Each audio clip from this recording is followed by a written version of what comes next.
35ാമത്തെ question എന്ന് പറയുന്നത് considering the following statement about grass land and choose the correct option.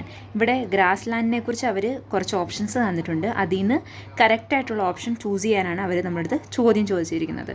ഇതിൽ നിന്നും grass land എന്ന് പറയുന്നത് made up of a large open area of ഗ്രാസിനെയാണ് നമ്മൾ ഗ്രാസ് ലാൻഡ് എന്ന് പറയുന്നത്. അപ്പോൾ നമുക്ക് ഗ്രാസ് ലാൻഡ് എന്ന് പറഞ്ഞാൽ എന്താണെന്ന് മനസ്സിലായി. പിന്നെ അതുമായിട്ട് ഉള്ള സ്റ്റേറ്റ്മെൻറ്റ് വായിച്ച് നോക്കാം. ഇതിലേറ്റാണ് കറക്റ്റ് ഓപ്ഷൻ നമുക്ക് കണ്ടുപിടിക്കാം.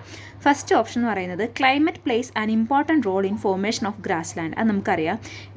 ഒരു ക്ലൈമറ്റ് അത് ഇമ്പോർട്ടൻ്റ് ആയിട്ടുള്ള റോൾ ചെയ്യുന്നുണ്ടെന്ന്, ഒരു ഫോർമേഷൻ്റെ ഗ്രാസ് ലാൻഡിന് അത് ഇമ്പോർട്ടൻ്റ് ആയിട്ടുള്ള ഒരു റോൾ ചെയ്യുന്നുണ്ടെന്ന് അത് നമുക്കറിയാം. അപ്പോൾ അതുകൊണ്ട് തന്നെ ഫസ്റ്റ് ഓപ്ഷൻ നമുക്ക് റൈറ്റ് ആണെന്ന് നമുക്ക് പറയാൻ പറ്റും. പിന്നെ സെക്കൻഡ് ഓപ്ഷൻ എന്ന് പറയുന്നത് annual rainfall is moderate in the prairies while veld could face drought in winter month. അപ്പോൾ അവർ പറഞ്ഞേക്കുന്ന ഈ പയേഴ്സ് എന്ന് പറയുന്നത് large open area of north അമേരിക്കയുടെ പ്ലേസിനെയാണ് പയേഴ്സ് എന്ന് പറയുന്നത്. വെൽറ്റ്സ് എന്ന് പറയുന്നത് wide open rural landscape in south ആഫ്രിക്കയിലെയാണ് ഈ വെൽറ്റ്സ് എന്ന് പറയുന്നത്. അപ്പം ഇതും അതുകൊണ്ട് തന്നെ റൈറ്റ് ആണെന്നുള്ളത് അറിയാൻ പറ്റും. നമ്മുടെ ഈ ഗ്രാസ് ലാൻഡിലെ റെയിൻഫോൾ എന്ന് പറയുന്നത് മോഡറേറ്റ് ആണെന്ന് നമുക്ക് പറയാൻ പറ്റും. അതുകൊണ്ട് തന്നെ വിൻ്റർ ടൈമിൽ ഭയങ്കര ഡ്രോട്ട്സും അവിടെ അനുഭവപ്പെടും. അപ്പോൾ അതും റൈറ്റാണ്. Next, the vegetation cover is sparse in വെൽറ്റ്.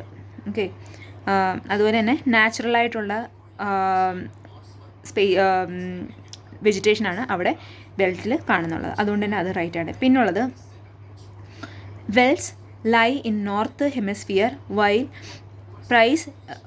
Pairs in the southern hemisphere. ഇതിൽ വരുന്നതെന്ന് വെച്ചാൽ ഈ നോർത്തേൺ ഹെമസ്ഫിയറിൽ ഒരിക്കലും വെൽറ്റ്സ് വരത്തില്ല. കാരണം സൗത്ത് ആഫ്രിക്കയിലാണ് ഈ വെൽറ്റ്സ് എന്ന് പറയുന്ന ഈ പ്ലേസ് കാണാൻ പറ്റുന്നത്. അപ്പോൾ അതുകൊണ്ട് തന്നെ ഇത് നമുക്ക് അറിയാം ഡി എന്ന് പറയുന്നത് റോങ് ആൻസറാണ്. അപ്പോൾ നമ്മുടെ ഓപ്ഷനിൽ നിന്ന് നമുക്ക് മനസ്സിലാക്കാൻ പറ്റും. ബാക്കി 1, 2, 3 ഓപ്ഷനിൽ ഡി വന്നിട്ടുണ്ട്. ഓപ്ഷൻ 4ാമത്തിൽ മാത്രം ഡി വന്നിട്ടില്ല. അപ്പോൾ തന്നെ നമുക്ക് മനസ്സിലാക്കാം ഓപ്ഷൻ 4 ആണ് ഇതിൻ്റെ റൈറ്റ് ആൻസറായിട്ട് വരുന്നത്.